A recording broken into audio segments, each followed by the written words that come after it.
ধামরাইয়ে সাপের কামড়ে বৃদ্ধার মৃত্যু। রাসেল ভাইপার আতঙ্ক, ভয়ঙ্কর বিষাক্ত সাপ রাসেল ভাইপার।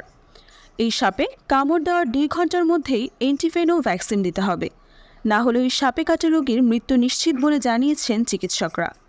এদিকে ফরিদপুরের ভাঙ্গা উপজেলার নাসিরাবাদ এলাকার জিক্কার মোড় আরিয়াল খা নদীর পাড়ে রাসেল ভাইপার নামের বিষধর সাপের দেখা মিলেছে। বুধবার সকালে স্থানীয়রা সাপটি দেখে ভিডিও ধারণ করে তা ফেসবুকে ছেড়ে দিলে তা ভাইরাল হয়। উপজেলাবাসী আরিয়াল খা নদীর পাড়ের কয়েকটি গ্রামের মানুষের মাঝে নতুন করে রাসেল ভাইপার সাপের আতঙ্ক দেখা দিয়েছে।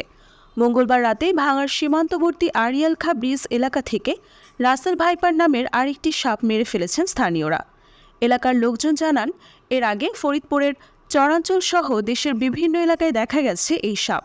নতুন করে রাসেল ভাইপার সাপটি ভাঙায়ও দেখা মিলল।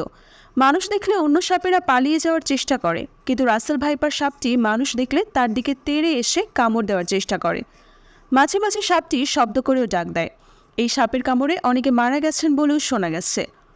এই বিষয়ে ভাঙা স্বাস্থ্য ও পরিবার পরিকল্পনা কর্মকর্তা ডক্টর অরুণ পাল জানান, রাসেল ভাইপার নামের সাপটি যদি মানুষকে কামড় দেয় তাহলে বেশিরভাগ রোগীই মারা যায়।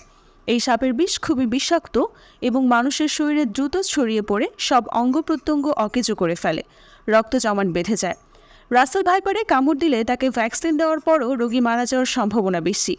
এই সাপে কামড় দিলে 2 ঘন্টার মধ্যে ভ্যাকসিন দিতে হবে। ভ্যাকসিন দিতে না পারলে মৃত্যু ঘটবে বলে জানিয়েছেন চিকিৎসক।